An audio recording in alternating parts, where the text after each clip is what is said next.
یہ ارشاد پیغمبر ہے کہ ہم میں سے کسی شخص کو اگر موت آ جائے تو ظاہری حیثیت سے وہ مر جائے گا، لیکن در حقیقت وہ زندہ ہوگا، اور یوں اس کا جسم خاک میں مل جائے گا لیکن واقعاً خاک میں نہ ملے گا۔ لہذا تم جو باتیں جانتے ہو اس سے متعلق لب کشائی نہ کرو، کیونکہ زیادہ تر وہی باتیں حق ہے جن کا تم انکار کرتے ہو۔ معافی مانگو اس سے جس پر تم غلبہ نہیں پا سکتے، اور وہ میں ہوں۔ کیا میں نے تمہارے درمیان ثقل اکبر یعنی قرآن پر عمل نہیں کیا، اور میں تم میں ثقل اصغر یعنی اپنے دونوں جگر گوشوں حسن و حسین چھوڑنے والا نہیں ہوں؟ کیا میں نے تمہارے درمیان ایمان کا جھنڈا نہیں گاڑا؟ نیز حضرت علی علیہ السلام فرماتے ہیں، اے نبی کے اہل بیت، اپنے نبی کے اہل بیت پر نظر رکھو، ان کی پہچان کا پورا دھیان رہے، ان کے نقش قدم پر چلتے رہو، یہ تمہیں راہ راست سے الگ نہ کریں گے اور نہ ہلاکت میں ڈالیں گے۔ اگر وہ ٹھہریں تو تم بھی ٹھہر جاؤ، اگر وہ چل کھڑے ہوں تو تم بھی چل پڑو، ان سے آگے نہ بڑھ جانا کہ گمراہ ہو جاؤ گے، اور نہ پیچھے رہ جانا کہ ہلاکت میں پڑ جاؤ گے۔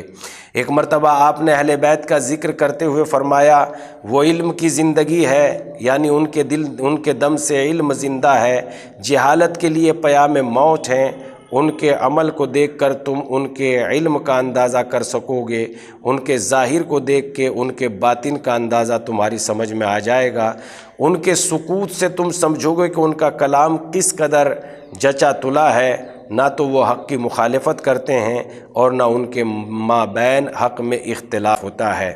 وہ اسلام کے ستون ہیں، مضبوط سہارا ہیں، انہی کے ذریعے حق اپنی منزل پر پہنچا، باطل کو زوال ہوا، باطل کی زبان جڑ سے کٹ گئی، انہوں نے دین کو حاصل کیا اس پر عمل کرنے اور ذہن نشی کرنے کے لیے، صرف سننے سنانے کے لیے نہیں، بلکہ علم کے راوی تو بہت ہیں لیکن علم پر عمل کرنے والے، علم کا حق ادا کرنے والے بہت کم ہیں۔ ایک دوسرے خطبے میں آپ فرماتے ہیں، پیغمبر کی اطرت تمام اطرتوں میں بہترین اطرت ہے، آپ کا گھرانہ تمام گھرانوں سے بہتر گھرانہ ہے، آپ کا شجرہ بہترین شجرہ ہے، حرم کی چار دیواری میں وہ رویدہ ہوا، اوج بزرگی تک بلند ہوا، اس درخت کی شاخیں دراز اور پھل اس کے ناممکن الحصول ہیں۔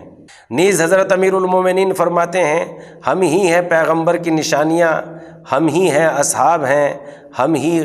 خزینہ دار ہیں، ہم ہی دروازے ہیں، گھروں میں دروازے سے ہی آیا جاتا ہے، جو شخص دروازے سے نہ آئے اسے چور کہا جاتا ہے۔ آگے چل کر آپ اہل بیت کی توصیف یوں فرماتے ہیں، انہی کی شان میں کلام مجید کی بہترین آیتیں نازل ہوئی ہیں، یہی اہل بیت خدا کے خزانے ہیں، اگر بولیں گے تو سچ بولیں گے، اگر خاموش رہیں گے تو ان پر کوئی سبقت نہ کر پائے گا۔ ایک اور خطبے میں آپ یوں فرماتے ہیں، سمجھ رکھو تم ہدایت کو اس وقت تک جان نہیں سکتے جب تک کہ تم یہ نہ جان لو کہ کون راہ ہدایت سے منحرف ہے، کتاب خدا کے عہد و پیمان پر عمل نہیں کر سکتے جب تک کہ تم یہ نہ معلوم کر لو کہ کس نے عہد شکنی کی، قرآن سے اس وقت تک تم متمسک نہیں ہو سکتے جب تک کہ قرآن چھوڑ دینے والوں کو نہ پہچان لو، لہذا اس کو قرآن والوں سے پوچھو، اہل بیت سے دریافت کرو، وہ علم کی زندگی ہیں، جہالت کی موت ہیں، اہل بیت ہی ایسے ہیں کہ ان کے حکم سے تمہیں پتہ چلے گا کہ وہ کتنا علم رکھتے ہیں، ان کی خاموشی سے تمہیں پتہ ہوگا کہ وہ کس قدر متین اور جچی تلی گفتگو کرنے والے ہیں، ان کے ظاہر کو دیکھ کر تمہیں ان کے باطن کا اندازہ ہوگا، نہ تو وہ دین کی مخالفت کرتے ہیں اور نہ ہی دین میں ان کے مابین کوئی اختلاف ہوتا ہے، پس گویا دین ان کے درمیان شاہد بھی ہے، صادق بھی،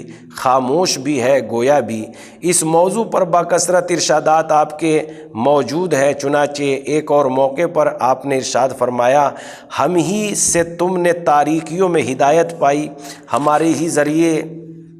بلندیوں پر فائز ہوئے، ہماری ہی وجہ سے تاریکیوں سے نکلے، بہرے ہو جائے وہ کان جو سنے اور سن کر یاد نہ رکھیں۔ ایک اور موقع پر آپ نے ارشاد فرمایا، اے لوگو روشنی حاصل کرو، اس شخص کے چراغ کی لو سے جو تمہیں نصیحت کرنے والا بھی ہے اور خود بھی مطابق نصیحت عمل کرنے والا بھی، اور پانی بھر لو اس پاک و صاف چشمے سے جس کا پانی نتھرا ہوا ہے۔ ایک اور موقع پر آپ نے ارشاد فرمایا، ہم شجرۂ نبوت ہیں، ہم منزل رسالت ہیں، ہم ملائکہ کی جائے آمد و رفت ہیں، علم کے خازن ہیں، حکمتوں کا سرچشمہ ہے، ہمارے مددگار اور دوست منتظر رحمت، اور ہمارے دشمن ہم سے کینہ رکھنے والے خدا کے قہر و غضب کے منتظر ہیں۔ ایک اور موقع پر آپ نے ارشاد فرمایا، کہاں گئے وہ جو ہم سے سرکشی کر کے ہم پر کذب و افطرا کر کے ہمارے مقابلے میں اپنے کو راسخون فی العلم بتاتے تھے؟ آئے وہ اور دیکھے کہ ہم کو خدا نے بلندی بخشی، انہیں پست کیا، ہمیں مالا مال کر دیا، انہیں محروم رکھا، ہمیں اپنی رحمت میں رکھا، انہیں نکال باہر کیا، ہم سے ہدایت چاہی جاتی ہے، ہم سے آنکھوں میں نور لیا جاتا ہے۔ یقیناً ائمہ قریش ہی سے ہیں جو ہاشم کی نسل سے ہوں گے، امامت بنی ہاشم کے سوا کسی کے لیے لائق و سرداری ہی نہیں ہے، اور نہ بنی ہاشم کے علاوہ کسی کو حکومت زیب دے سکتی ہے۔ اس سلسلے میں آپ نے اپنے مخالفین سے فرمایا، انہوں نے دنیا کو اختیار کیا اور آخرت کو پیچھے کر دیا، پاک صاف چشمے کو چھوڑ کر گدلے پانی سے سیراب ہو گئے۔ اس طرح آخری خطبے تک کا عنوان کلام ہے۔ آپ ہی کا یہ قول بھی ہے، تم میں سے جو شخص اپنے بستر پر مرے وہ اور اپنے پروردگار، اپنے رسول اور اہل بیت رسول کے حقوق کو پہچانتا ہوا مرے تو شہید مرے گا، اس کا اجر خدا کے ذمے ہوگا، اور جس نیک کام کی نیت رکھتا تھا اس کی بھی جزا پائے گا، اور اس کی نیت اس کی تلوار کشی کے قائم و مقام ہوگی۔ اور ایک اور مقام پر آپ نے ارشاد فرمایا، ہم ہی شرفا ہیں، ہمارے بزرگان انبیاء ہیں، ہماری جماعت خدا کی جماعت اور باغی گروہ شیطان کی جماعت ہے، یہ شخص ہمیں اور ہمارے دشمن کو برابر رکھے وہ ہم میں سے نہیں ہے۔ امام حسن نے ایک موقع پر خطبہ ارشاد فرماتے ہوئے کہا، ہمارے بارے میں خدا سے ڈرو کیونکہ ہم تمہارے امیر و حاکم ہیں۔ امام زین العابدین علیہ السلام کا ارشاد ہے، امام زین العابدین علیہ السلام جب اس آیت کی تلاوت فرماتے تھے، اے لوگو خدا سے ڈرو اور صادقین کے ساتھ ہو جاؤ، تو آپ دیر تک خدا سے دعا فرماتے، جس میں صادقین کے درجے سے ملحق ہونے اور اندراج عالیہ کی خواستگاری فرماتے، مصائب و شدائد کا ذکر کرتے، اور ائمہ دین خانوادہ رسالت کو چھوڑ دینے والے بدعتی لوگوں نے جن چیزوں کی دین کی طرف نسبت دے رکھی ہے اس کا تذکرہ کرتے، پھر فرماتے، اور کچھ لوگ ہمیں ہمارے درجے سے گھٹانے پر اتر آئے، کلام خدا کی منشا متشابہ آیتوں سے کام نکالنے لگے، انہوں نے ان آیت کی من مانی تعویلیں کی، اور ہمارے متعلق جو کچھ ارشادات پیغمبر ہیں ان کو متہم قرار دے دیا۔ اس سلسلے میں آپ فرماتے ہیں، اے پاننے والے، اس امت کی نافرمانی کی کس سے فریاد کی جائے؟ حالت یہ ہے کہ اس ملت کی نشانیاں خاک میں مل گئی، اور امت نے فرقہ پرستی اور اختلاف کو اپنا دین بنا لیا، ایک دوسرے کو منکر بتانے لگے، حالانکہ خداوند عالم کا ارشاد ہے، تم ان لوگوں کی طرح نہ ہو جاؤ جو فرقہ ہو گئے اور اختلاف میں پڑ گئے، بعد اس کے کہ ان کے پاس روشن نشانیاں آ چکی تھی، لہذا حجت پہچانے اور حکم کی تعویل میں سوائے ان کے جو ہم پلہ کتاب الہی ہے، ابنائے ائمہ ہدایت ہیں، تاریکیوں کے روشن چراغ ہیں، جن کے ذریعے خدا نے بندوں پر اپنی حجت قائم کی اور اپنی مخلوق کو بغیر اپنی حجت کے نہیں چھوڑا، کون بھروسے کے قابل ہو سکتا ہے؟ تم انہیں پہچاننا اور پانا چاہو تو شجرہ مبارک کی شاخ اور ان کے پاک و پاکیزہ ذوات کے بقیہ افراد پاؤ گے، جن سے خدا نے ہر گندگی کو دور رکھا اور ان کی طہارت کی تکمیل کی، انہیں تمام آفتوں سے بری رکھا اور کلام مجید میں ان کی محبت کو واجب قرار دیا۔ یہ امام کی اصلی عبارت کا ترجمہ غور سے ملاحظہ فرمائے، یہ عبارت امیر المومنین کے جتنے فقرے ہم نے ذکر کیے ہیں یہ نمایاں طور پر مذہب شیعہ کو پیش کرتے ہیں، ایسے ہی متواتر اقوال دیگر ائمہ کرام کے ہماری ساحہ میں موجود ہیں۔ یہ جواب تحریر کر کے شرف الدین موسوی صاحب نے سلیم البشری کو روانہ فرمایا۔ اب ان کا اگلا خط دیکھیے اس میں کیا تحریر کرتے ہیں۔ مگر بات پہنچ چکی ہے پیج نمبر 57 تک، 44 سے شروع ہو کر ہم گفتگو کے سلسلے کو یہیں ختم کرتے ہیں اور پھر آپ کی خدمت میں حاضر ہوں گے۔ والسلام۔